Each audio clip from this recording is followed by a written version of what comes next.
Cooking safely, yes, right, yeah. That's my final answer. Cooking safely. I'm terrible. I am a straight donation station in Jupiter. If you're low on cash, call Sawhead. Give us a moment, FP. Give us a moment. Right in the middle. Go, squeeze.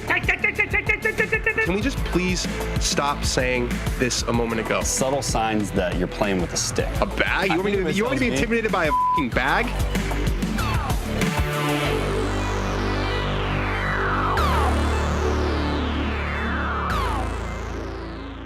What is up, Golf Sickos? We have a massive Monday show for you. We're coming off a signature event. We got a major week. It's Dan on Golf presented by Knockaround. My man Ben Boscovich is here. A little higher, a little tighter with the haircut than usual. The fade's not dead, contrary to popular belief. I'm going anti-fade. I'm growing my hair out around the block. You're going back to the fade. That's fine. That's totally fine. We can. My guns. Two things can be true at once. Kristoffer Reitan from absolutely nowhere. So yeah, there was the T2 at Zurich, but that was with a partner. It was in the Zurich Classic. But his best finish before this week on his own ball in PGA Tour, just 14 starts, but his best finish was a T10 at the Valero Texas Open. So this was a very, very, very surprising winner considering the strength of field. Now there were some guys who weren't there, Mr. Scheffler, but it was a very, very surprising winner, and not just surprising that he won, kind of the manner that he did it. I mean, there were a bunch of guys. It was chaotic. It was a chaotic final round. Ricky Fowler looked to be kind of in pole position after he hit a dart into 16. He birdied 14 and 15, I believe, and then he hit a dart into 16. But then the green mile kind of struck. Alex Fitzpatrick got off to a really shitty start, but he battled back. There was a four-way tie for the lead. Sungjae Im showed his face, and then he promptly removed his face. That double bogey on 14 was like a tragedy in slow motion. That was an all-time watch-along tragedy. That was a great watch-along moment. If anyone was on the watch-along with us, I was just saying he doesn't want to win this tournament. He hits it in the water, and he duffs his chip 20 feet short, and he leaves it 5 feet short. And I'm like, this is a 50-50. No, 5 feet short. It's probably 3 feet. Yeah. I was like, this is a 50-50 proposition, and he left that one basically short. And I stormed away because I wanted Willie Wilcox to win, but he still made $740K, I think. So Willie got like a $50,000 check, so should be able to pay the mortgage this week. Well, great. Tommy Fleetwood showed his face. He had half a chance. I will say, Tommy Fleetwood's aura has taken a little bit of a hit with the hat. Certainly. It just has. I couldn't agree more. It just has because, he was looking so great this year because there was all the logos were like so small and tasteful. Right, like if he was wearing a logo on his head, it was probably a little circle. Yeah, very small. It was like the little Augusta National hat, or it was a little Riviera hat. Now he's just got this massive Blackstone logo. You know what it's giving? Austin Powers, mole. Like every time you look at it, all you see is the mole. Blackstone. But he played well. Tied for fifth. Nikolai Højgaard hung tough. So there were a ton of guys in the mix. It could have been any. There were 5 guys who were like, it's his Sunday. It's his Sunday. 100%, and it wasn't the guys that you normally expect. It wasn't, there were a lot of guys in the mix, but there weren't like a big blue chip name. I guess Tommy would be the closest one. But there were some blue chips hanging down around like T10 and like within the top 10, but not up top. Yeah, it was a good Sunday. It was a different Sunday. And Happy Mother's Day to everybody. I want to do my Scott O'Neill. He told me to say Happy Mother's Day, so I'm saying Happy Mother's Day. But Reitan, so he gets this unreal break on 16. I think this, might have been where he won the tournament. It looked like it was going, just right in that bunker that guards the right side of that dogleg right. But then he gets this unreal clip. Here we are on the watch along. All right, Kristoffer Reitan drove it beautifully on 15. This one's going right, though. This one's going right. This one's right field for Reitan. We're starting to see it's winning time. These guys are tensing up a little bit, and that probably is in the bunker. No, what a kick. Ooh. What an incredible kick. Did that go all the way around? It looked like it did. We need to see a replay on that one. It rolled down through the bunker. I think it went in the right side of the bunker, skidded through the bunker, and then hopped right out into the fairway. That is one hell of a fucking break. So $3.6 million for Kristoffer Reitan, which, normally you'd say, oh, that's a life-changing sum of money. We did a little research on the Reitan family. Oh, yeah. $8.8 billion for the grandfather. Odd. Hey, we don't shame.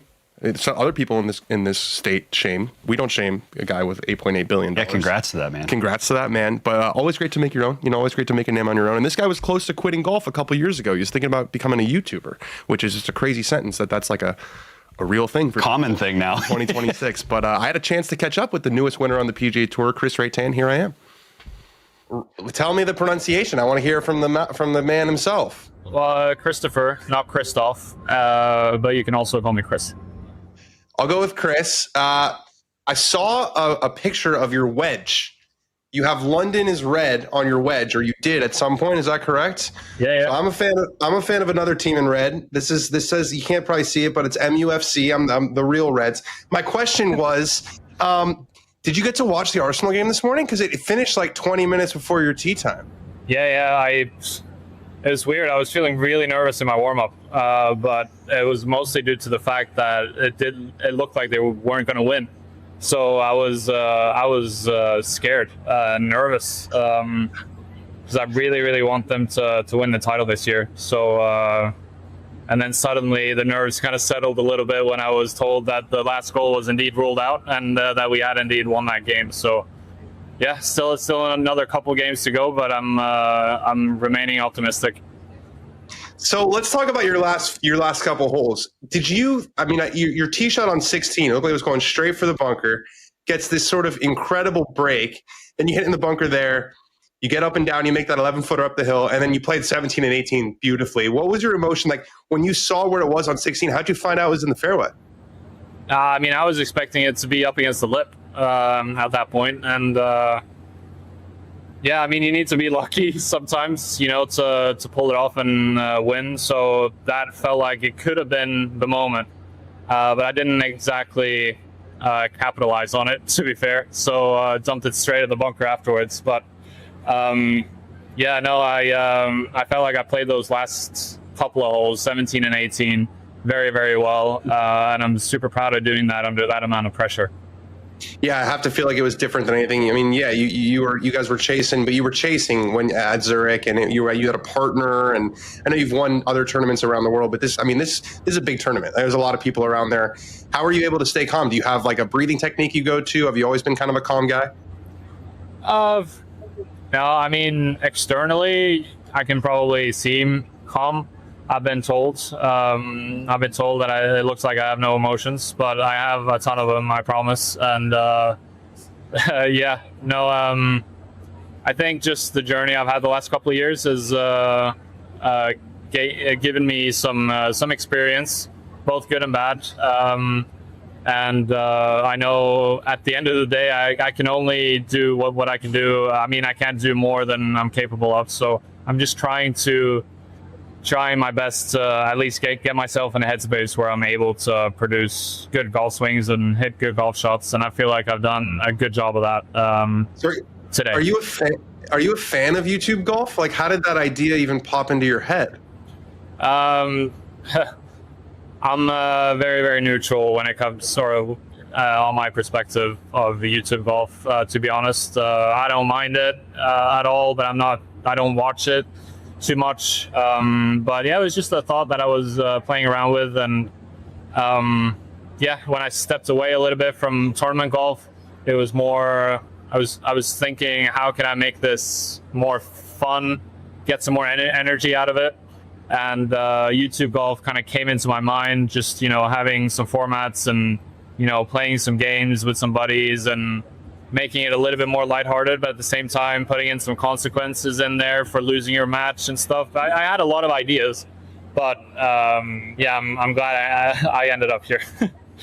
So my last question for you, you won the tournament. Obviously Victor's had a ton of success.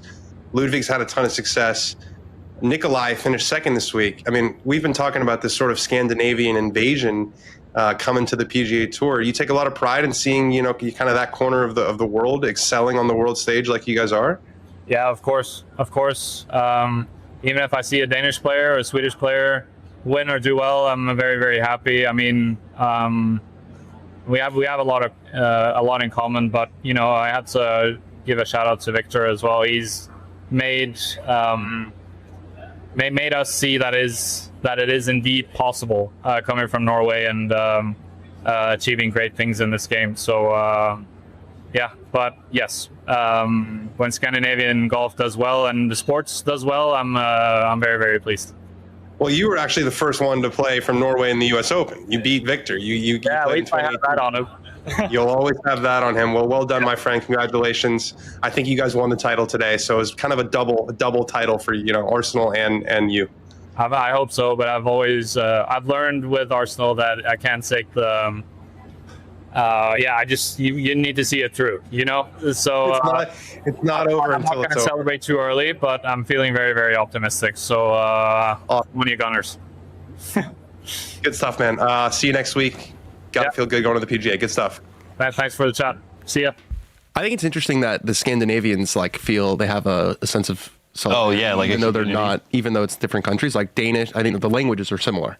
I know that the Norwegians can kind of speak to the Swedish and they can understand. Oh yeah. Yeah, it's That's cool. Yeah, it's they're from the same ilk. Imagine if North America came together like that. Yeah, not gonna happen. Not gonna happen. President's Cup. We'll be fine. Some other finishes to highlight. Alex Fitzpatrick, solo fourth. So he gets the win with his brother at Zurich, finishes tied for ninth at the Cadillac Championship at Doral, and then solo fourth. Just an unreal month for this young man. We're going to talk about him a little bit later in the show.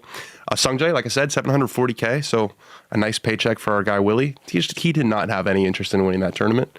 It was kind of a similar thing to the Valspar. Happy to be there. Just, he was like, get those cameras out of my face. I don't want those cameras. Like they get in the water earlier in the week. Let me finish T5 in peace, JJ Spawn had a drippy up and down on 18. He also finished tied for fifth. Ludwig Oberg saw a lot of online chatter, kind of hate toward Ludwig this week. Our man Kenny Kim, who we got to bring back soon, he said that he has ADS, Oberg derangement syndrome, where he just continues to bet on the guy despite him not winning. But he finished in the top 10, tied for eighth. So He's the kind of guy that as soon as you stop, though, he'll show up. And he's a class is permanent, form is temporary. Harry Hall, our friend, he said he's not a champion. I think he's a champion. Wasn't a champion this week. He finished tied for eighth, but in the macro sense, I think he's a champion. Doing some fun stuff on his social media. yeah. You saw. Yeah, it was funny. I think I got to watch Apex now because of it. Apex is fun. Is it good? Yeah, it's not amazing, but yeah. I don't need TV to be. I'm on a big Law and Order SVU kick right now, which is kind of like Apex. Kind of a sick thing to be watching by yourself.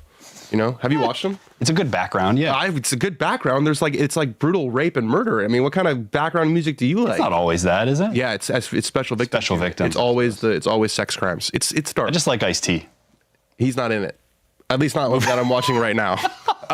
Patrick Cantlay finished tied for 10th. Very, very quiet. A whisper of a tie for 10th, but I saw him on the broadcast on the 18th hole. Cameron Young also finished tied for 10th, despite a 74 on Sunday. So that's 6 top 10s in his last 7 starts for young Cameron Young. Again, everybody you just mentioned, when we tuned into the broadcast, We thought those were going to be the was guys. in the mix. Yeah, but it was a different Sunday. Justin Thomas finished solo 13th, despite a disappointing Sunday round. But what I liked from Justin Thomas this week is apparently he's just trying to be Cameron Young. He looked at his putter and said, I want that. I like the way he's putting. Let's hear from Justin Thomas. I've used a totally new putter this week. What's going to that? Yeah, I mean, I literally texted DePaul and the camera guys. I said, just give me Cam's putter. It's like I've been watching him make putts for a pretty good amount of time now, and I've always thought it looks really good. So I was like, I want Cam Young's putter. So coincidentally, get paired with him this week, and we had the exact same shoes on yesterday, and it's like I'm like, I promise I'm not trying to copy everything you do, but I'm maybe trying to copy everything you do. I don't know. Golfers they're just like us, man, right? You see someone, Danny Wax was just killing me with that 7-wood, and I said, get me one of those. I want that. Get me one of those 7-woods. From the not so fun corner, we always like to talk about the not so fun corner. Maybe it's not so fun, kind of just mediocre fun. Rory McIlroy, tied for 19th. Maybe it was a little bit harsh. Did shoot 67, so there were 2 67s in there. He was limping, I guess. I guess there was a bit of a blister, under his toe or something. But he said he's going to be fine. I'm not really taking anything from his performance this week. I made that mistake before the Masters of being like, oh, well, Rory's back. He might be injured. Rory finished tied for 40-something at the Players' Day. It doesn't matter. It's Rory McIlroy. It's a major championship. Showing up. He's showing up for sure, and he's more motivated rather than less now. But he was asked about his prep because there was a lot of discourse after the Masters, it was sort of like the Scarlet Letter when you have to wear an A for your adulterer. It was like if you were talking about Rory having an advantage because he was able to go play Augusta, you should have had a DKB, don't know ball. Don't know ball. Yeah, I mean, that's not how it goes. But there was a lot of discourse about, Rory had an advantage. He was playing, he got to go up to Augusta National. He was asked about his prep for Aronimink, and he had some jokes. Obviously, your preparation for the Masters was well chronicled. You were at Aronimink last week. Was that your only trip there, and what did you think of it? No, I lived there for a week. Just played it every day. I think that's a lot. No, I went up and back in the same day. He said so much lighter. So that was quick. There's a smile on his face. It was a good joke. Jordan Spieth finished tied for 52nd. there's not just like that little pause. I said yesterday I feel a little personally affronted by his form, which is not fair. He doesn't owe me anything personally, but also like, let's fucking go, let's do something.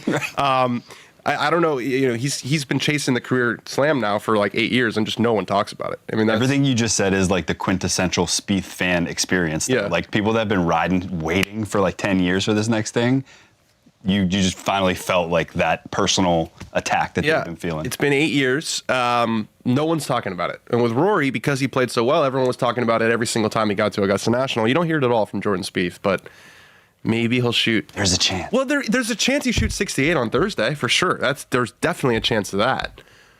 I don't think there's any chance that he wins the golf day. I mean, he has 0 top. By the way, Alex Fitzpatrick has 3 top 10s on the PGA Tour this year. Jordan Spieth has 0. 0. Not a single one. Maybe though. Be a great story. They made it a little easier. We heard so. Well, they took out all the trees.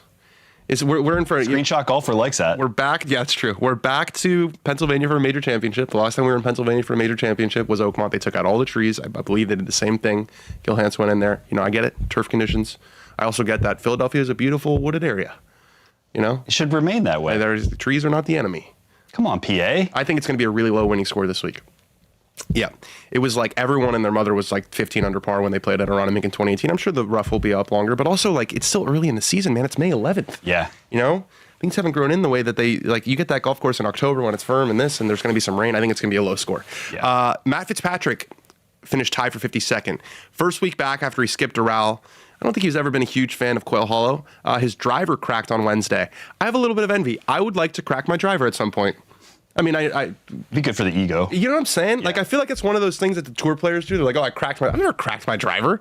Like, how many, I guess I don't hit it hard enough or often enough. You probably do. In the center of the face enough, but I would like to crack a driver. But, the Titleists, they're really good. They don't crack. You got to go find a yellow hard range ball. Yeah. But one time I'd like to crack a driver. I'd like to be like, I cracked my driver, Oh, shit. Just be a very tour thing to say. Xander Schauffele tied for 60th. It'll be very interesting to see how he gets on next week because he's the man in majors. I mean, he's the most consistent guy in majors, but he's coming off a really shitty week. And then Siwoo Kim tied for 65th. Siwoo giveth and Siwoo taketh away. He's like a young Justin Rose in that way. There's Siwoo weeks and then there are not Siwoo weeks.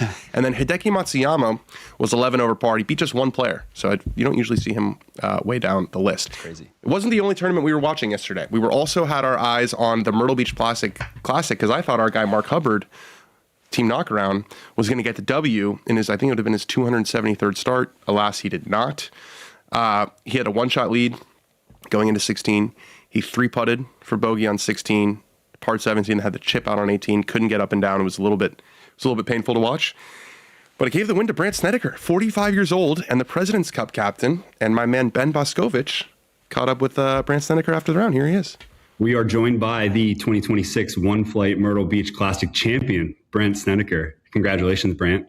That sounds awesome. Thank you so much. Doesn't that sound awesome? That sounds amazing. So I was watching on mute, but coming off the 18th, or I guess coming off the driving range, it seemed like you got a little emotional there. And I did, I couldn't hear what you were talking about, but can you tell me where that was coming from? And just a lot of pin-up stuff over the years. I haven't went out here in 8 years, and you get to my age out here, you don't think it's ever going to happen again. And put in a lot of hard work over the last 3 or 4 years, trying get my body back to feeling good and getting all this stuff going on in my life in the right way, and just super grateful, super excited about what this does for me and kind of means to me. And it's probably one of my most special wins, getting my 10th win out here on tour and doing it at 45 years old against these young guys and still proving I can do it. Super special. I was going to ask you about that. Does the number 10 mean something special to you? You went from 9 to you hit double digits. Had you been thinking about that at all? I have been. I had some chances, obviously, since I've won at Wyndham, and I always thought that'd be cool to get to double digits. Obviously, 20 is the big one out here, but there's not a lot of guys with 10 wins either, so it's kind of cool to get to that point.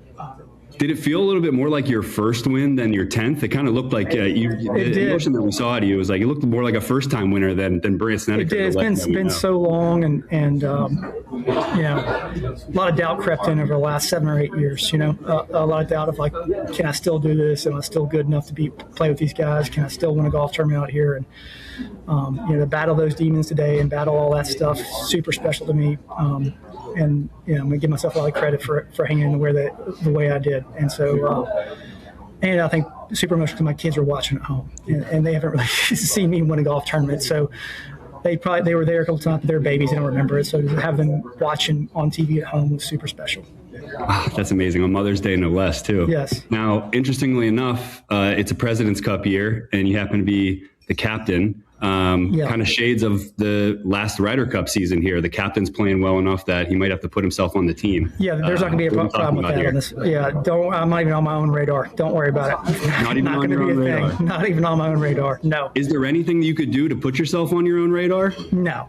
Even if I win next week, it's still not going to happen. All right. Yeah. Team USA, Brandt Snedeker is here to be your captain. Play for him. He's not going to take one of your spots. Exactly. Congrats, Brandt. I'm really happy for you, and have a great Mother's Day out there, and congratulations again. Thanks so much. I appreciate it. I'm calling bullshit on two things in that interview. Go ahead. Not how you think. I was really nice and sentimental. I'm calling bullshit on two things. Number one, if he wins next week, he'll be on the team. You think so? Yeah, if he wins the Leader Championship, he's going to make it on points. I mean, oh yeah, he'll get automatically. And then the second one, this isn't necessarily bullshit, but he was saying, "Oh, my kids, was really nice for my kids to win," and you gave him, "Oh, that's so awesome." You're a real sappy guy, and the reason I know this is you actually thought that DWP 2, Devil Wears Prada 2, was a good movie. I enjoyed it. It was the most sappy. I would call it a good movie. It was the most. It didn't have any sharpness. The first one I watched it earlier in the week because I'd never seen it, and I was like, "This is a great movie." And the second one was like. Felt like they wrote it in like a week. It doesn't exist in the magazine industry anymore. Yeah. It's just the way it is. Maybe you're right. Some other finishes at Myrtle to highlight. Brooksy, tied for 11th. I'm high on him going into this week. Maybe I'm drinking the Kool-Aid, kind of liking his press conferences where they're asking about not getting into events, and he's like, "Well, I knew this was going to happen." He's got the Grove bag. That was a cool thing. No longer with Strixon. I think free agent Brooksy is a dangerous Brooksy.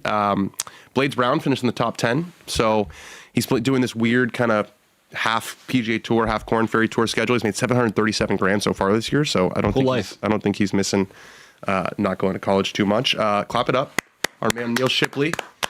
We made a cut. Weekend golf, baby. T38 at the Myrtle Beach Classic. Do not let us get hot. This is when we go. In the middle of summer is when Neil starts to go. Second cut of the year.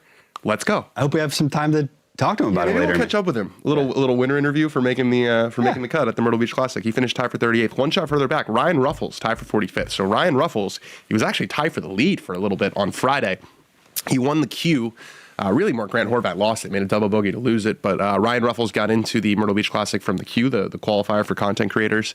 He shot 4 under in the first round, and it was playing tough the first couple of days. He got up to 6 under, and he was tied for the lead at one moment, which is pretty wild. Made the cut, finished a very solid tie for 45th, so a great week for Ryan Ruffles. All right, let's move into the Knockaround presented by Knockaround. These are the Tide polls. Tide pools. Yeah, I still don't think they're out yet. I think these are coming out May 21st. Don't quote me on that, but I think it's May 21st. But I love them. These are going to be my glasses for the week at Aronimink. Cool. I love Knockaround because the quality is just absolutely insane and the price is right. Stop paying stupid money for sunglasses. Stop paying stupid money for sunglasses. The right sunglasses for the right price are the Knockarounds, and we have a promo code for you. Man, I would have loved for Hubbard to win. It would have been a nice Knockaround tie-in, but we still love Knockaround the most ever. And if you go to knockaround.com/golf, you can look at all the different sunglasses that they have on offer, and you can get yourself a pair. Build a cart, 3 or 4. Use the promo code DanOnGolf20. Promo code DanOnGolf20 at knockaround.com. You're going to slice off the price of these already beautifully priced sunglasses that are the right quality. I wanted to tell you, I've taken your advice. I went on to knockaround.com/golf. Yeah. I ordered not 3, but 4 pairs of panoramas, all in the same color, just to make sure I have one everywhere I go. You're right. It's a good move. I don't actually have them on me right now, but I know between now and when we leave, I'm going to run into one of my pairs of panoramas. And that's what you can do with the Knockarounds because they're not, $300. You can buy. All right, Live Virginia. Lucas Herbert got the win, wire to wire. The scores were super low. Jose Ballesteros shot 60. Anthony Kim shot 62 yesterday. Finished in the top 10, so that's awesome. And Lucas Herbert locked up the U.S. Open exemption for Live. So they have ZZ Top on the bag too. Crazy. What'd you say? With ZZ Top on the bag. Who's that? He's a famous rock star. Maybe Santa Claus would have been a better. Santa Claus, yeah. I got the beard. Is what you're talking about. Yeah. Lucas Herbert, yeah. So they have one spot. The USGA gave them one spot for the top guy. I think they have to be in the top 3, but who's not already exempt. Lucas Herbert locked that up. So congratulations to Lucas Herbert, and congratulations to Anthony Kim for a top 10 finish. Yeah. John Rahm had an albatross that was somehow not caught on the broadcast, but they did get a cell phone video of it. So this is proof that the albatross did indeed happen. I don't know how you don't catch a broadcast. It's like your best player. It's golf, but quieter. It's your best player. You know, it'd be one thing if now I have to choose like it'd be one thing if Brendan Steele made an albatross and you didn't get it. John Rahm, he's probably have a camera on him. Always. Bryson DeChambeau, he finished, I believe, 3rd this week. John Rahm finished tied for 8th. But in more pertinent news to Bryson DeChambeau for his future, the rules have changed. So Bryson was talking to Garrett Johnson, who was doing some reporting for Scratch this week on site, and he said, you know, one of the issues is the content rules, right? Like, I can't shoot what I want. The rules have changed. So I'm not going to go through all the details. Just know that the rules have softened. Players can post more of their own videos. They can monetize stuff from practice rounds. So maybe that whole line of reasoning of, well, if I go back to the PGA Tour, I can't do exactly what I did on Live. It's still true, right? I think it a lot more flexible. But they made it a lot more flexible. I think on Live, he could do whatever he wants because they're trying to be the alternative.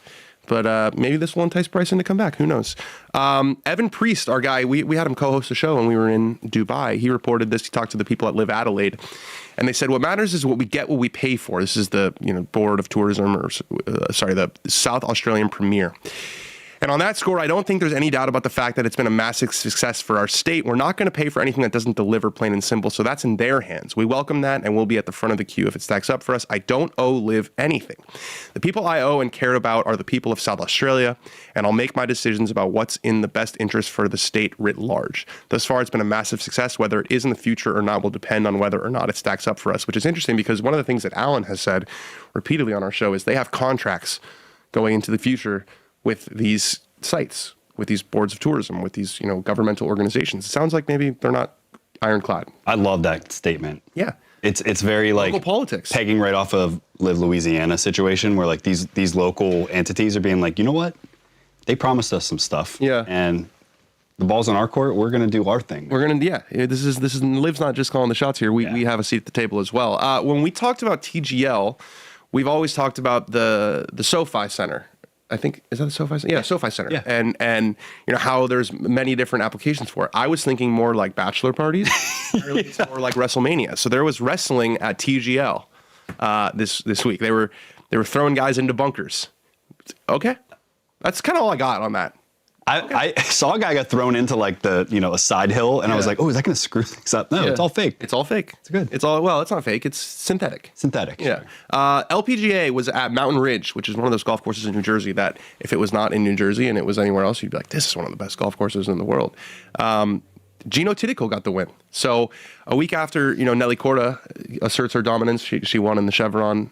She won the major, and then she won the week after at Mayakoba. The world number 2 gets a win. So Gino Titico gets her win at the LPGA Mizuho Americas. And then this I wanted to talk about. The Estrella Dam Catalunya Championship. More like the Estrella Dam Urov Championship, because that dude won by 14 shots. And that is the biggest margin of victory on the DP World Tour since Tiger Woods at the 2000 U.S. Open. You know what I think about calling Tiger Woods' win at the U.S. Open a DP World Tour event? That's a woke nonsense. That's some woke nonsense. What's even the justification? The U.S. Open is an official part of the schedule. Oh. But it's not. So that's the biggest margin of victory functionally ever on the DP World Tour. And it's hard to express just how crazy and unexpected this win was. So his best finish, and we can put up his results here, in his last 8 DP World Tour starts was a tied for 31st at the Hero Indian Open. This guy had done nothing. I saw he was like 1,000 to 1 going into the week. So even just winning the tournament would have been 1,000 to 1. Winning the tournament by 14 shots, it's like one in a billion. Rick Gehman had this as the best performance compared to the field in 8 years. And this is from absolutely nowhere. This is one of the most shocking results, it sounds crazy to say, in golf history. Not a name you've even sniffed at. Winning at that margin. Winning by 14 shots. And you said you were watching it and he was like prime Tiger. He had a Tiger-esque swagger to him. He was throwing darts at pins. He was walking in putts. It was like unreal. I was like, who is this guy? I want to be him. Dude, it's staggering. Yeah. If you do like these simulations, right? Computers, how many simulations would they have had to run before this guy won by 14 shots? I wonder if there was a single dollar placed on him at all or sprinkled. You know what I mean? A 1,000 to 1 player winning the tournament by 14. It sounds impossible. And he hadn't done shit the whole year. After he won, I looked up his results. I'm like, he must have been trending, T4. Nothing. Absolutely nothing. Yeah, there's the comparison. It's the best performance compared to the field in 8 years, and the ones above it are all ones that like you mostly remember. It's out of control. It was an absolutely out of control result on the DP World Tour. I hope he rides this. I hope he keeps going because the attitude that he brought, like if I could watch that every week on TV, I might even feel like the void filled a little bit. I don't know. I don't care where you're playing. I don't care who you're playing against. You win a tournament against other professionals on the DP World Tour. This isn't the Challenge Tour. Yeah. This isn't the Alps Tour. This is the DP World Tour by 14 shots out of control. So shout out to Yurov Premlal. That was really something. That was really something. All-timer. All right, we're going to move into an extended Dankings. So I didn't do the top 100. I didn't rank the field this week. I appreciate that you didn't ask me to. I didn't. We just kind of... I was asked if you would, and I said, we're gonna not do it. Yeah, we're gonna not, which I appreciate. I had a great weekend.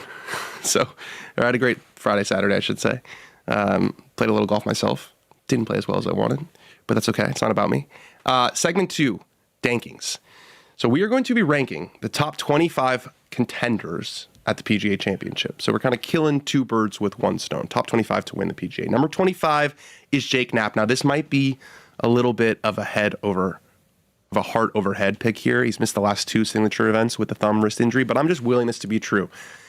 I'm not accepting that this season's going to be derailed by injury. He's actually missed 3 signature events because he missed Bay Hill earlier. But before that, 7 finishes of T11 or better in 9 starts, a great 11th in the Masters, which was his first top 50 finish in a major. Again, I just refuse to believe that this year isn't going to continue. I'm Ray Charles to the injuries. I'm not acknowledging them. And it's a big golf course. You got to hit it far. I like Jake's game for this week. Number 24, Ricky Fowler. First appearance in the top 25 in a long, long time. Tied for second at the Truist, and it wasn't a fluke. He's now got 3 straight top 10 finishes. Tied for 8th at the Heritage, tied for 9th at the Cadillac. And it would have been so huge for him to win because he's been missing majors recently. He's only played in 2 of the last 5 majors. That all would have changed with the win, but he's back in the top 50 in the world, so things are looking up for Ricky. Number 23, Kristoffer Reitan. You got to give credit to where it's due. I mean, he closed out like an absolute boss. He's been playing really well. He was solid at Doral. He was really good at Zurich. He's riding the hot hand. It's obviously extremely difficult to go back-to-back winning on the PGA Tour. I don't think he's going to win the tournament this week, but I'm expecting a good week. Number 22, Robert McIntyre. Now, this guy was a legitimate favorite going into the Masters, but he had a shocker. I remember he was all moody. He was flipping stuff off. He was posting stuff on Instagram. He missed the cut. And he followed up that missed cut with a tie for 42nd at the Heritage and a tied for 60th out of just 72 players. Been out there at the Truist. But he's a big time player, a big stage player. And he's probably just a little over America right now. He's just spent a lot of time in America. But maybe the major championship will kind of kick him into form. And again, I believe in him in the macro sense. Number 21 is JJ Spawn. He's trending very nicely after a rough start to the season. So he won at Valero, missed the cut at the Masters the week after, which was disappointing, but he's got 3 straight top 25 since, highlighted by that T5 at Quail Hollow. Number 20 is Justin Thomas, 2-time PGA champion. So probably as soft as a two major resume can be. He's got 2 PGAs, but hey, he's got 2 major championships, but he's getting better. Tied for 23rd at the Cadillac and tied for solo 13th the Truist despite a bad final round. So the guy knows how to play his way around PGA of America setups. And things are looking better. Number 19, Alex Fitzpatrick. What a stretch this kid is on. This is just the 2nd major that he'll ever play in. The first one was the 2023 Open Championship, and he finished tied for 17th. Is that St. Andrews? No, St. Andrews was 2022. 2023 Open was the miserable one that you went to, Brian. Oh, Liverpool. Yeah. Number 18, Nikolai Højgaard. He's the better Højgaard right now. He's put some distance between himself and his brother. Tied for 2 in his last start in a signature event. He hits at 9 miles. I mean, he's like a low 190s guy, so I would not be surprised to see him in the top 10 this week. Number 17, Brooks Koepka. Wouldn't surprise me if he won. Again, I never count him out in majors. I'm probably drinking the Kool-Aid, like I said, but it really does feel close. He didn't putt great at Myrtle and still finished tied for 11th. Not a great field, but he knows how to win major championships, and he's won the PGA 3 times. So another guy who plays very well in those setups. Number 16 is Justin Rose. He had a bad week with the McLarens for the first week, only marginally better this past week, but he's a moments guy. He's a major moments guy, and I feel like he'll be up for this week. He also lost in a playoff to Keegan Bradley at Aronimink the last time they had a tournament there. So good vibes. He won his major in Philly. He won, at Marion. So he likes playing golf in the Northeast. Number 15, Victor Hovland. He was my pick to win this tournament going into the year, but he's just middling. He's just finishing between T20 and T35 a lot. He has 1 top 10 in 10 starts on the tour this year, which is not good enough. And he got Norway mogged. He got Norway mogged this past week by Kristoffer Reitan. Number 14 is another Chris, Mr. Goddard. My pick. Yeah, your pick. You're sticking with it? Yeah. Top 25s in his last 3 major championships. This is just his second PGA Championship, but he finished tied for 14th. So Chris will like his chances. Number 13, Ludwig Åberg. He's got 5 top 10s in his last 6 starts. And I don't think anyone doubts that he's a world-class player. Actually, the more I talk about him this week, the more I kind of like him as a sneaky pick. Coming out of ADS. Yeah, we're emerging from our Åberg derangement syndrome. Shout out Kenny Kim. Number 12, Patrick Reed.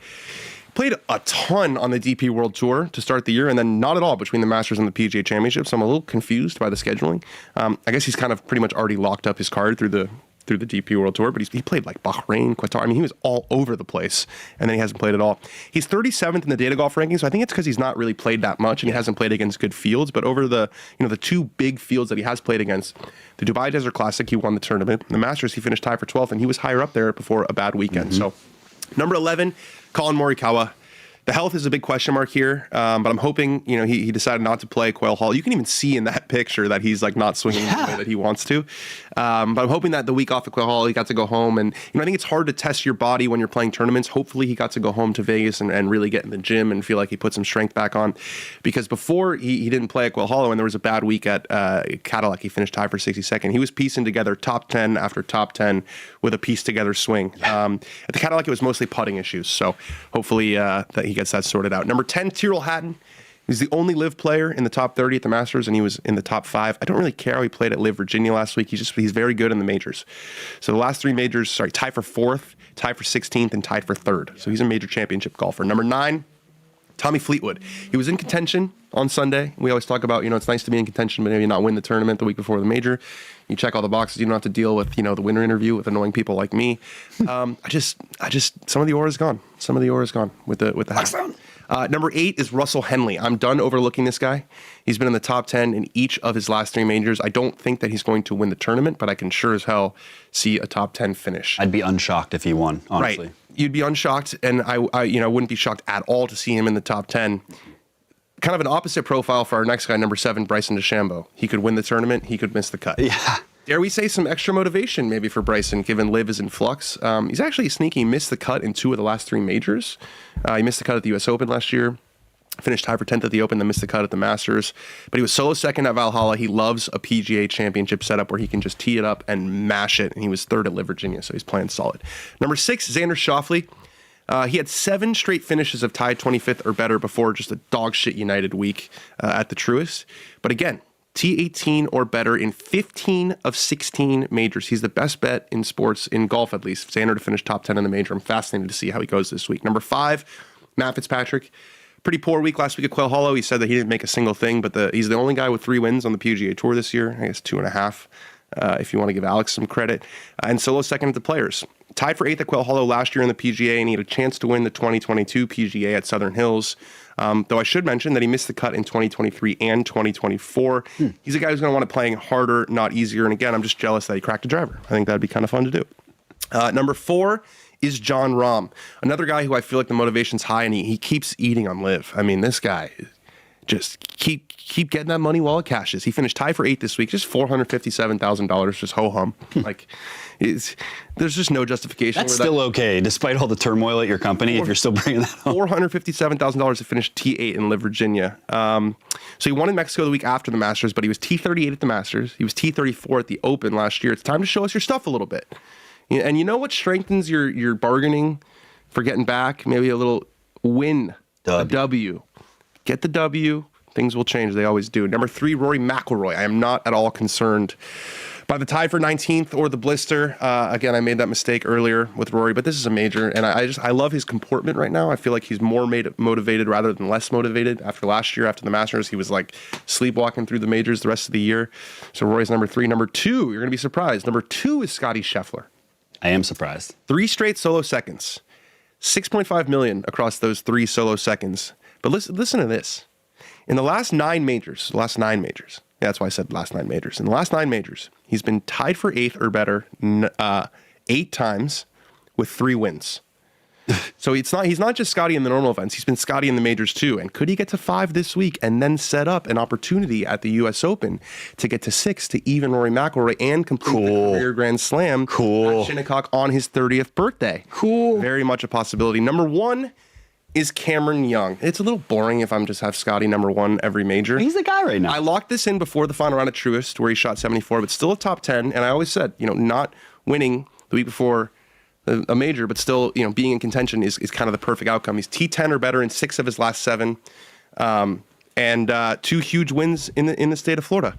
So 7 top 10s in his major career. It is time for Cameron Young to get his first, to establish himself in the very top echelon of the game. I think Cameron Young. I said Victor Hovland to start the year. I'm going with Cameron Young this week.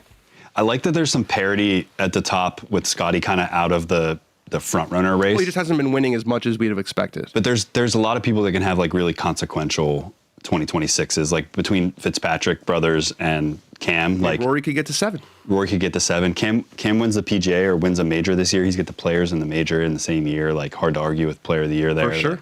It's a lot of nice storylines. Right. We got to be, someone on Sunday is going to change the narrative. That's what happens in major weeks, Speaking of random major week narratives. Michael Block.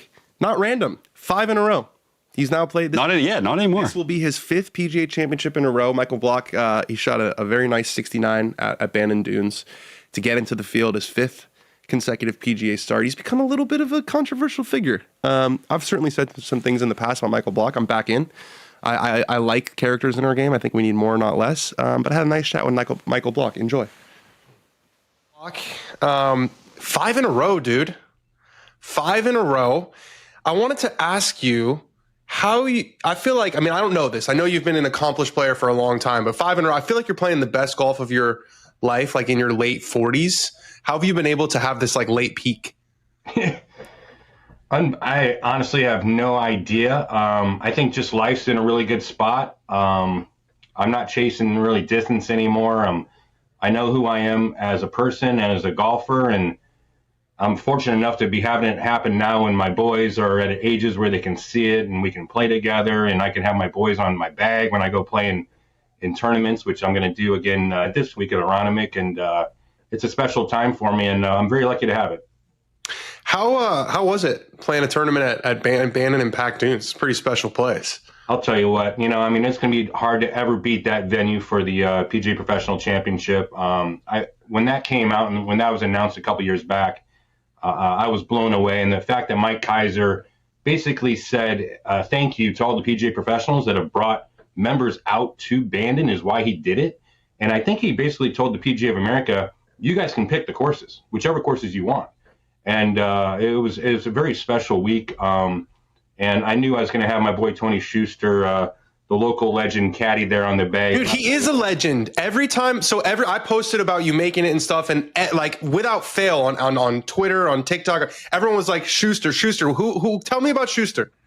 Yeah, so I was there on a boys trip in 2023, about a month before the whole Oak Hill thing, and I was there with 7 other buddies, like college buddies, friends, and one of them was a fellow caddy back in the day at I think the Corey out in the desert, like 20 years ago, and he helped Tony get into being a caddy, and so I met him that year in 2023. We had a great time. He kind of set up all the caddies who were going to be with us for the week, and so as soon as I knew was there, I texted Tony. I said, dude, I need you on the bag, and he said absolutely. And if I didn't have Tony on the bag, I would not be going to Aronimink. I'll tell you that right now. So why? Because the course just some courses are pretty straightforward, right? Like you see a fairway, right? There's bunkers on the right, there's bunkers on the left. You got to fucking hit your driver down the middle. It's not rocket science. Right. I imagine playing a tournament at Bandon was pretty different. Yeah, you could say that. You can't really see a lot of the bunkers off the tee boxes. So he's telling me to, just aim at that tree over there and just trust it. And then obviously the wind was a big factor. Playing these shots that I would have never played, that he just like landed over there short of the green, right, like 40 yards right, and it's going to trickle back to the left. I'm like, there's no way. But he's like, but I trusted him. I learned very, very quickly during the practice rounds just to listen to Tony. A couple times I tried to call him up, and I was wrong every time. He was right every time. So when we got to the actual tournament rounds, there was no doubt that I just listened to Tony and went from there. Well, it is true what you were saying. I was thinking about Mike Kaiser. I mean, anyone who's tried to get a tee time at Bandon knows how impossible that is, how much money that place makes every single day, especially like you guys weren't playing it in November or December, like you're playing kind of like approaching peak season. So that was a real, like, you know, we say mensch in my community, a real mensch move from Kaiser to turn it over to you guys for quite a few days. Unbelievable. 6 days in a row at Bandon Dunes on Bandon and Pacific, which are two of their, you know, their mainstay tracks that they have there. Was a huge thing to do, and I can't thank the Kaiser family enough for allowing us to do it. What have you learned about your game in sort of the PGAs since Oak Hill? Missed the cut. Yeah, no, it's been Valhalla and Quail last year. I mean, it just kind of honestly blows my mind that I did as well as I did at Oak Hill, because it's really tough. The venues are tough, the distance is tough, the rough is up. PGA America sets them up very, very fair for what they are. It just blows my mind that I was fortunate enough to have happen what I did in 2023 at Oak Hill, and the whole thing was just a dream scenario. The entire part, you know, just kept on escalating and escalating. 70-70 on Thursday and Friday, and all of a sudden I'm paired with Justin Rose out of nowhere. So I mean, it happened really, really quickly, and then Sunday was just, you know, obviously a dream. But yeah, since then, you know, a couple missed cuts. Not surprised, but, you know, I've been checking out Aronimik, and it looks like it's nothing crazy long. There's a couple really long holes, but in general, it looks very doable as long as you keep in the fairway. I mean, isn't Oak Hill Donald Ross also kind of northeast? Yeah, I've yet to be at Aronimik, but they have kind of similar vibes for sure. Yeah. So I got to put my hand up. I've totally come around on the Blocky story. I in the past, I've been a little bit of a cynic. You know, I'm a guy who gets hate on the internet like you do. So I understand now. People just love to hate. People just love to hate, and they don't like someone who's enjoying what they're doing, it kind of seems like. What's been your experience? Because 2020, and also I also think it's a bit of a sort of a case study into the difference between real life and the internet, because I would imagine that almost no one, I mean, in person, it's probably like universally positive. People are just very angry on the internet. But what's been your experience? Because in 2023, you're like the biggest viral story in sports, and then kind of the inside golf people have this like snark to you, but it probably isn't actually a real thing in real life. Oh yeah, no, I haven't had it in real life at all. But, you know, I personally got really sick of Michael Block. I mean, I don't blame anybody. You know, that what happened, and I didn't want to see myself or hear myself or watch that hole-in-one again, because it just was overplayed and overplayed and overplayed. So I don't really blame anybody. I was sick of myself, so I don't really blame other people for being sick of me whatsoever. And it is, you know, at the beginning, you know, the hater comments and whatever else, I'd go through all my Instagram and all the comments, and I was hurt, like honestly, like truthfully in my heart hurt, because that hadn't happened to me, and I was, you know, I'm 7 years old, and having this happen for the first time in my life was a kind of a shock, to be honest. And, you know, obviously I said a couple, you know, stupid comments, and I think I was interviewed. I mean, I was interviewed so many times and so many things that I could have said bad, and honestly, I'm not trained to say the right thing or whatever else. I just usually just kind of say what's coming to my brain and go from there. Yeah. And, you know, I got in trouble with it a couple of times, and like I said, I mean, it is what it is. And it just kind of comes with, you know, being out here and being interviewed and being in the newspaper and stuff like that. I don't know. It's fine. And I've gotten over it. And that's kind of my comment that I had the other day where, you know, if you're a hater, you're a hater. And I don't blame you. And you can keep doing it. I've got no problem with it. The viral video where you said, go in, double eagle. You were joking. It was a joke, right? That's the thing. I mean, me doing any interview now kind of scares me, just because if it's clipped the right way, it can look bad. And it will go out and whatever happens, and you know, and I just have to deal with it. But yeah, I mean, yeah, I hit a 5-wood. It felt great, but I can barely see the pin. I mean, and it's sloping 18 different ways. I mean, of course, I didn't think it was going to go in the hole, but well, it's like if someone says that in your normal game, you're like, that's funny. You know what I mean? Like it's the internet. It's 100% the internet, and it is what it is. I loved it. I've learned to cope with it. Just a few more before I let you go. There's been some controversy online about former tour pros playing in the PGA Club Professional Championship. Like, Omar Uresti won it a couple years ago. He played a gazillion tour events. Charlie Belgian, I think, won on the PGA Tour. Yeah. Do the other guys care? Not really, because the PGA America has made an avenue for them to play. I know something happened with like Omar where at whatever that is, he can't play in the regular professional national championship and now just has to play in the senior one. So they're allowing that avenue for, I think, PGA Life members where they can't play in the PPC, but they can play in the senior PPC. But like the guy, Justin Hicks, who was in my group the first 2 days, I know he played on tour, was leading the U.S. Open at one point. They've done what they need to do. And Charlie, same thing. Charlie's done exactly what he needed to do to now play against club professionals. And I haven't heard one thing from anything. We love having those guys out there. I mean, I love having Charlie out there. Charlie's a great dude, great player. I watched him win Disney way back in the day. Big fan of him. My last question for you. You're 49. Do you know what I'm about to ask you? Yeah, so I turned 50 on June 15th. Are you going to try to play the senior tour? Do you like your, being the club pro? Like what's the future hold? Yeah, so June 15th is my birthday. I turned 50, and also the day of I'm in the finals of the U.S. Senior Open qualifier. So I'm 18 holes away to getting in the U.S. Senior Open up here at El Cab in L.A. That's where the qualifier is? Yeah, so I'm going to go do that. And then I'm also in the finals of the regular U.S. Open up at Del Paso Country Club in Sacramento. I caddied in 2010 for Danny Wax, set the course record there. And then I've told the story a million times, but I was like 14 years old and he holed out of like a 40-yard bunker shot on 17. And he was like flying. And I said to him, "You're about to set the course record." And he said, "Whoa, I can't believe that you just said that. Bogeyed it, missed it by one." So I've got a long history at Del Paso. No. Continue. I was 14. No. So I'm hoping the first Champions Tour event that after I turned 50 is the Dick's Open in Endicott, New York, about an hour and a half south of Oak Hill. So I got tons of upper New York State fans up there that we could come out. So I'm just trying to get a exemption into the Dick's and start the Champions Tour thing from there. Would I play a full-time schedule? Absolutely not. I love my job here at Arroyo Chabuco Golf Club. But would I go out there and play an X amount of events for the year I turned 50?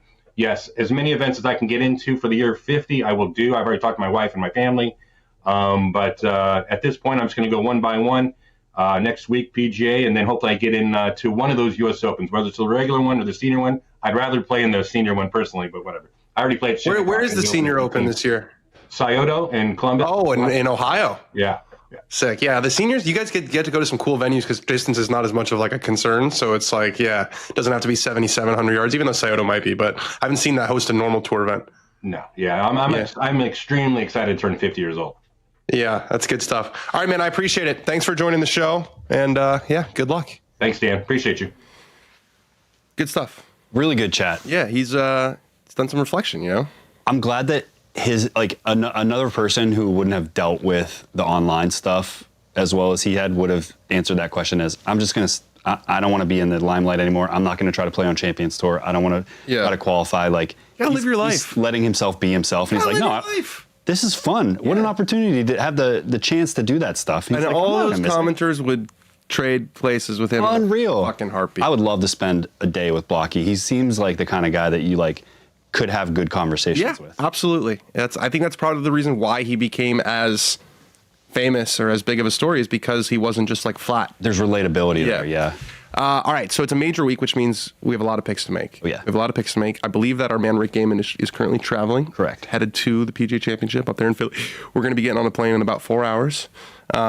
So Rick was very nice to pre-record a bunch of picks for us. Here's Rick Gehman on the PGA Championship. All right, y'all. I wish I could be there to chat with you in person, but here we go. Picks for this week's PGA Championship. Aronimink, fantastic golf course. Kind of some visual stuff going on where the holes are pretty straight, but they don't really look or feel that way. It should be a great test for these guys, and I've got a bunch of winners and finishing positions for you, but I'm going to work my way down and make you wait for the winners, and we're going to start with a top 20, and that is Casey Jarvis. If you're unfamiliar, he's already won a couple of times on the DP World Tour this year. He's really starting to get back into form. He missed the cut at the Masters, but I'm not too worried about that. He's showing us a lot of upside, and he's really just getting into his major championship career. So for him to finish inside the top 20 with a ton of talent, I think is worth it at nearly 7-1. I've got another top 20 for you, and admittedly, I could be convinced to go deeper than this. I love this guy. Alex Smalley started out so bad on Thursday at Quail Hollow. He made like a couple of triples. He made a double, all within the first 36 holes of that event. Battles back. He birdies both 17 and 18 on Sunday. Green Mile, heat of the moment. He is a flusher who's putting together a lot of really great results right now. He gives himself so many opportunities, and he's putting well enough to convert on a lot of them. We'll say top 20. It'll be like 3.5-1, but man, I love this dude. Any way that you can get exposure to him, the better. David Pugh plays on Live Golf, and he also intertwines a lot of DP World Tour events as well. So he's very, very competent on both of those tours. He was a really strong player before he signed with Live. He's a young guy. He's still continuing to go through his maturation process and his evolution, and I think that he is good enough from tee to green, particularly with the driver, to get himself out there, give himself a lot of opportunities, and you're probably going to get odds closer like 3-1 on him to be inside the top 20. All right, let's move our way down here. Got a couple of top 10s for you with familiar names. First off, Ricky Fowler. I was locked and loaded on this before I even saw the fact that he was one putt on 16 away from basically posting 15 under, making it really difficult to catch him at the Truist Championship last week. He's driving at the best he has in 6 years. He's putting at the best he has in at least 4 or 5 years. He's got a little bit of swagger to him, and now we're starting to see all the results. A ton of top 10 finishes at big-time golf courses and big-time events. Really, the only struggle that he had was leading into the Masters when he was trying to qualify for the Masters. He missed those 2 cuts. Other than that, it has been just a fantastic run of golf for Ricky Fowler. Tommy Fleetwood is the other top 10 here. And Tommy did kind of vintage Tommy stuff last week at Quail Hollow. You know, I don't even think that's a particularly good golf course for him. And he just shot 4 rounds, just a couple under par. We never saw him go nuts. We never saw him tap into the ceiling. And that's kind of Tommy's flaw, if you will, where he's just going to be around the top of the leaderboard, but you might not get that really low one where he goes out and wins the golf tournament. That's okay. We're asking him to finish inside the top 10. Major championship record is awesome. I think Aronimink is a way better spot for him than Quail Hollow was, and it was nice to see Tommy kind of break out of that mini slump that he was on. Top 5s. I've got 2 of them. I'm a sucker for Sam Burns, I'll admit. You know, every major championship, I kind of step on the rake and he bops me in the head, but he's got his 2 best major championship finishes, a pair of T7s, in his last 3 major starts. So it was a slow burn for him. You know, his first 20 majors weren't very good.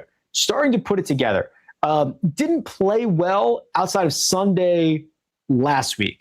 And Sunday was what I was hoping for, right? Go out there, make a bunch of birdies, shoot the round of the day, really pick up where you left off with that great approach play. He didn't have it. He didn't have it. So I'm hoping last week with the approach play was the outlier, and then he gets back to what he was doing in the 4 or 5 starts prior to that, because he's a great putter and he's long enough off the tee to matter here. So I'm hoping that Sam Burns can kind of put all this stuff together. You could convince me that JJ Spawn is going to win this golf tournament. I'm drinking the JJ Spawn Kool-Aid. I've got him for a top 5 here because we've got other big boys to get to. But JJ Spawn, since the Texas Open, has done nothing but gain multiple strokes on approach. The putter can come and go, but he putted well at Quail Hollow. He's got a reliable shot shape. There's no golf course too big for him. It's a winner at Oakmont. He's got this freedom that he's playing with, where he's a major champion, and he's a winner this year, and nobody ever talks about him, and nobody ever cares, and nobody ever expects him to do anything. I honestly have convinced myself I think he can win this golf tournament. He's going to be like 15 or 16-1 to finish inside the top 5. We'll go with that, but my goodness, I will absolutely have a winner ticket on JJ Spawn.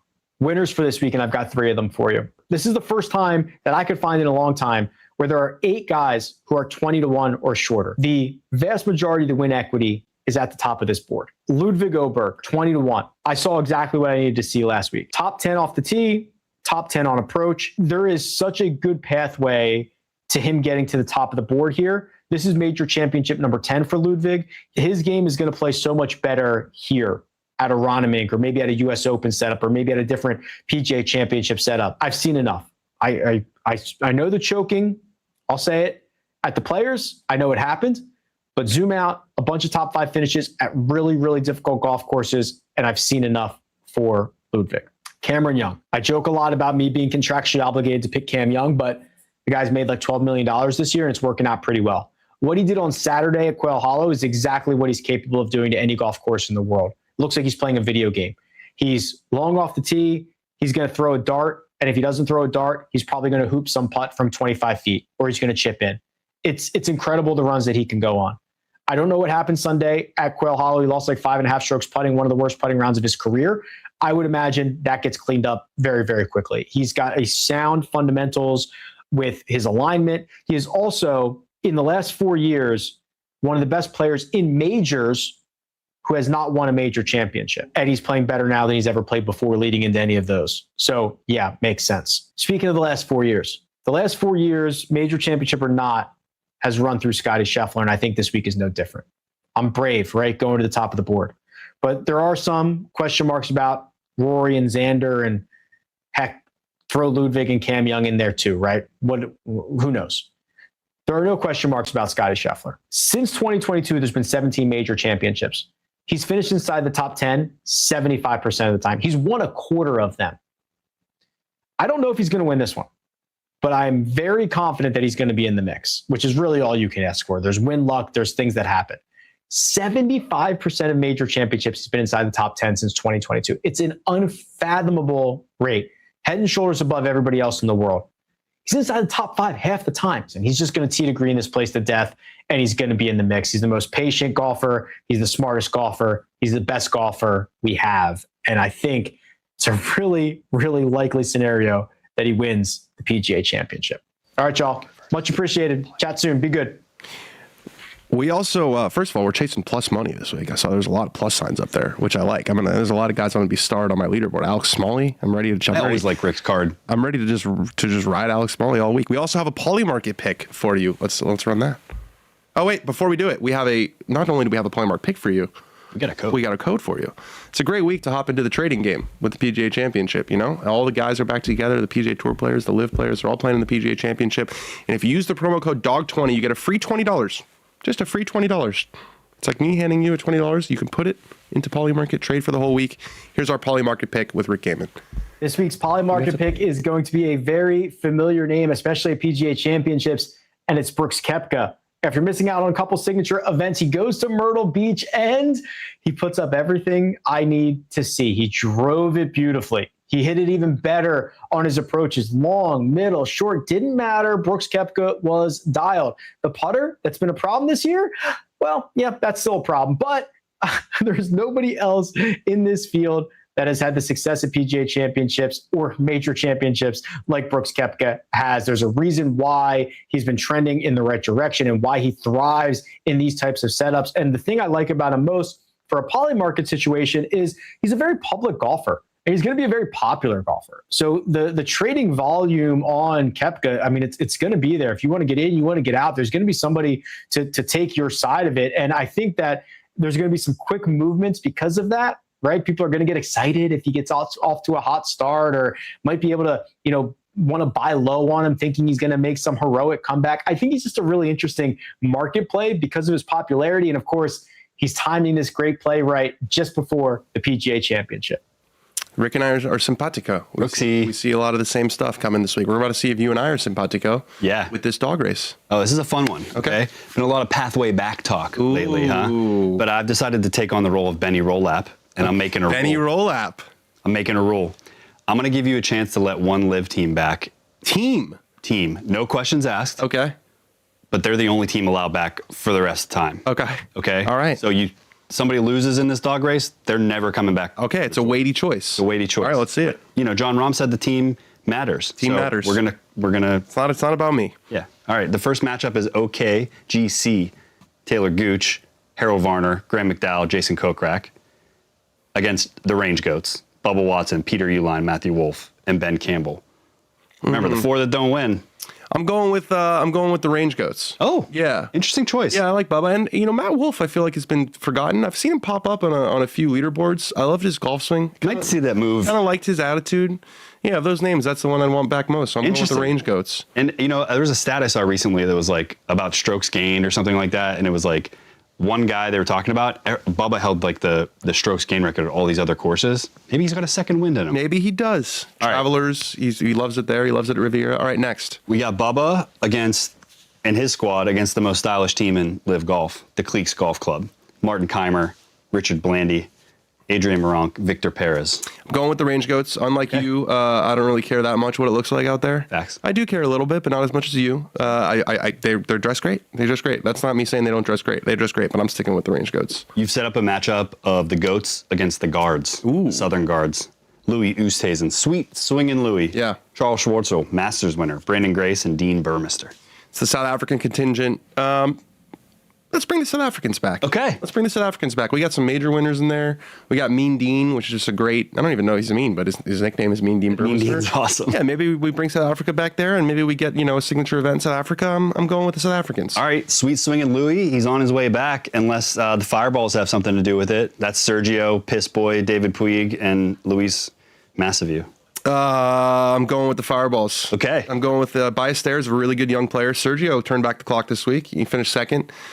Spicy guy. I would love Sergio after, remember when he said he was like, oh, just a couple more weeks and I have to leave this tour. Yeah. It'd be great to see him come back. He's always box office when he comes to the mic. I'm going with the Fireballs. New team for the Fireballs, by the way, between Jose Luis and Sergio. Piss and Vinegar. I like. It's an Andy Zehner. Piss and Vinegar, okay. Right, so Piss and Vinegar is hanging in there. Are they going to take on the Australians? Cameron Smith, Leishman, Lucas Herbert, just one, and Elvis. Mm-hmm. And Elvis Smiley. Give me the Aussies. Give me the Aussies. Aussie. Yeah, I love Cam Smith. I hope he gets back to form. Lucas Herbert's a very good player. Elvis Smiley's a great young player as well. Mark Leishman, chiller, brews his own beers. And Australia, if we're talking countries that we need to welcome back into the fold, Live Adelaide is proven that. So give me Ripper GC. Giving Cam Smith a breath of fresh air is probably worth it all. Yeah. All right. Now this is going to be a tough decision for you because we're putting these Australians up against your team. Torque, so it's Neiman, Joaquin Neiman, Ortiz, Munoz, Answer, Abraham Answer. We got the music. We got the Torque music. Give me Torque. Give me Torque. I thought I was going to go with Ripper there, but I want Neiman back. Ortiz is a good lad. Answer, I love that Answer picks up his tees with his left hand. It's the little things in life. I can't be a Torque guy, like a publicly Torque guy, and then not choose Torque in this matchup. We're gonna keep the music rolling as long as they're around. Okay. It's about to get really difficult. This is where that X factor of the whole team has to go. Right. It's not just one comes guy. into play. Torque against the four aces. You get DJ back. You get Dietrich back. You get our boy Thomas Peters back, and AK-47. Stop the music. I'm going with the four aces. It's really the AK of it all. Really? Yeah, it's the AK of it all. I love my boy TP. He doesn't want to come back. Yeah, I want him back. But Anthony Kim back on the PGA Tour and another top 10 this week. I would just really love to see that. We rated the best live moments last week. We had Anthony Kim number 1. Give me AK back. Okay, so is having AK back worth losing John Rahm, Tyrrell Hatton, Tom McKibben, Caleb Surratt, and Legion 13? It's not. It's not worth it, unfortunately. Rahm's the guy here. Rahm's the guy. And Hatton's the man, too. He's been very good in major championships. That's a tough one, man, because I do think AK adds a lot to the PGA Tour, but John Rahm is still John Rahm. Honestly, Hatton's the X factor there for me. Yeah? Like that he's on the team right, and there's it's two. Team. Okay. It's kind of nice. All right. Legion. This is what I thought it would come down to. Legion versus Crushers. Legion versus Crushers. You get Bryson, you get Paul Casey, Charles Howell III, and Anraban Lahiri. Well, you said you're Benny Rolap in this. I'm Benny Rolap. I made the rule. But I'm Dan Rappaport. I'm not Dan Rolap. You're Dan Rappaport. I made the rule. You get the decision. That's a tough one. I'm going with Legion. Okay. Why? I'm going with Legion because I don't think Bryson needs the PGA Tour. I think Bryson will continue to be who Bryson is with or without the PGA Tour. Would he be an additive to PGA Tour events? Yes. Is it necessary for him to come back? Not for him, no. And not for the PGA Tour, no. Whereas Rahm, I feel like Rahm's soul needs the Torrey Pines of it all. Needs the Rivieras of it all. Needs the WM Phoenix Open. So I'm going with Legion 13. What a great category. What a great category. Thank you, sir. That was a great category. One of my other favorite categories that we do on this show. Our dog of the week. Andy, cue the lights for this one. Our dog of the week is Alex Fitzpatrick, and I'm going to make a prediction right here on this show. Talk to me. 2027, Adair Manor, first round of matches. Team Fitzpatrick, Matt Fitzpatrick, and Alex Fitzpatrick. I think Alex is going to make the Ryder Cup, and I think they're going to be a team in the Ryder Cup. Oh, I want it. That's boxing. That is their dream. You could put the lights back up. Look, a lot of people made fun of Alex for getting his card. I was not one of them. I said that getting a 2-year exemption for a team event is probably a little silly, but two things can be true at once. We say that a lot on the show. Two things can be true at once. It wasn't like Alex didn't earn it in that tournament. Right? People were talking about it like Alex was a 12 handicapper who was a dead body that got dragged along the finish line. If you actually watched the final round, Matt couldn't hit the broadside of a barn on Sunday. It wasn't like Matt was, just dragging them along. He's the furthest thing from a charity case. But there was some talk, right, about, is Alex deserve it? Does Alex deserve it? Do you know what dogs do? They don't listen. They don't speak English. They just keep wagging their tails. And that's what he has done. He just keeps playing golf. First start as a member. Tied for 9th at Doral. Second start as a member. He's got the 54-hole lead at Quail Hollow. And these are signature events. This is no Podunk Open in the Midwest in July. I was curious how he would feel after the round because he's a 54-hole lead. He got off to a bad start, kind of fought his way back. A bad swing on 17. Was he going to be happy? Was he going to be upset? I loved what he had to say. Here's Alex Fitzpatrick. Obviously, I feel like it's crazy to be disappointed, but somehow I'm a little disappointed. I felt like I didn't play that bad. I kind of got off to a really slow start. Felt like I got unlucky with a few breaks. But yeah, that's the game, and I'm happy to see Chris win. He deserves it. He played really, really well today, and yeah, hopefully mine another time. Absolutely. He's got a major this week. And in the last 3 weeks, he's made a combined $2.8 million as our dog of the week. Alex Fitzpatrick, welcome to the big tour. You have opened the door and you have stepped through it with pride and with purpose. Phenomenal stuff. My dog. We are going to finish with chirps from the gallery. We play an outdoor sport. Golf's an outdoor sport. Things happen. Sometimes you hit it in the rough, you get a good lie. Sometimes you get a bad lie. Sometimes you get a transfusion lie. So let's put this one up the screen. So this was a Snapchat that made its way on Tour Golf, which is a parody account of the PGA Tour. I was sitting on the 18th hole at Quail. I made a little nest out of the pine straw so my transfusion didn't tip over. Pro move on the slope. Max Homa's drive landed in my drink spot, and he had a terrible lie for his second shot. The look on his face hurt my heart. You never know what's going to happen out there. That's crazy. You never know what's going to happen out there. But you do know that Michael Griffin is going to be just throwing grenades. So mad. This guy is so funny. He's number one hater. Rory McIlroy, joke of a round. Stick your green jacket up your ass, dickhead. Like I said before, I kind of want this guy on the show. I'm kind of terrified to have this guy on the show. He's got no profile picture. No profile picture. It feels like a situation where we have him on the show, and after 30 seconds, I'm like, Andy, we this isn't going. Get Andy on the career. Sometimes, like we said, outdoor sport, things happen. People walk in your line. When you're playing. Hey, asshole, don't walk in my fucking line. And it's just, what is that, a quail? Is that a turkey? I think it's a turkey. Yeah. Sometimes I saw right after you left, or when you were doing the Snedeker interview yesterday, we had the senior event. It came on after the Myrtle event. Ernie Els hit a drive right down the middle of the fairway, and it hit a family of ducks. No. Yeah, sometimes. No duck was harmed.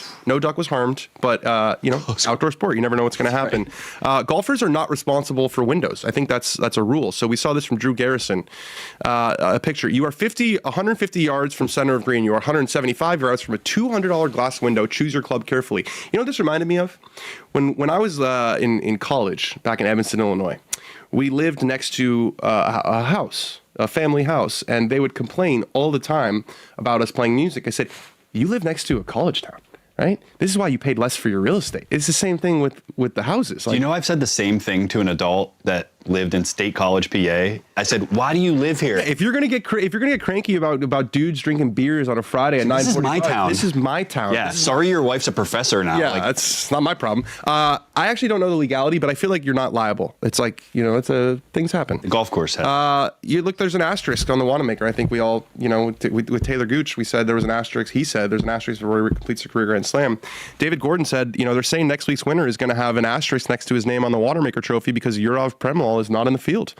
Happy PGA Championship. Maybe more accurate than the original. 14 shots. He won by 14 shots. Let him in. It was a win for Reitan, says our guy Alex Myers. It was a win for Norway, and it was a win for Squares. It was. Shoes, the Nick Faldo shoes. A literal win for Squares. A literal win for Squares. And way to choke it up today is what it says on my final. What are we talking? Oh, this is Alex put this in this morning. So there was some talk in the watch along. Reitan doesn't have it in him. He went, this is very interesting to me when athletes win and then they go straight to the receipts. So there was a guy named Eric Scooch, which is probably not his real name. He said to Reitan last week, way to choke it up today in the final round, end of the third round in 5th place, next day 14th place. Remind me never to put your choking ass in any parlay again. Couldn't even make it to And then Kristoffer just gave him a little hug because Kristoffer won the golf tournament. We are headed to Aronimink. We're headed to Philadelphia. I'm very excited. Philadelphia freedom. Very excited. We're gonna run up the steps, the Rocky Steps. We're not actually going to, but it'd be cool if we did. Programming note. We'll be back on Wednesday from Aronimink. We're also going to be back on Thursday. And then I'm going to hop on with you guys Friday, Saturday, Sunday. Not Sunday. Sunday, we save the show for Monday. We have to get a lot of stuff together. But I'm going to hop on, chat with you guys, talk about what's happening. So we have a show for you on Wednesday, Friday, and Saturday. And then, we got to get our ass to Philly. We'll leave you with our clip of the week. It's Jordan Spieth turning back the clock. Maybe he can turn back the clock this week. Maybe he can, complete the career Grand Slam. I'm not expecting it, but maybe. Here's our clip of the week. I love you guys. This is right at 65 feet for his eagle, Terry.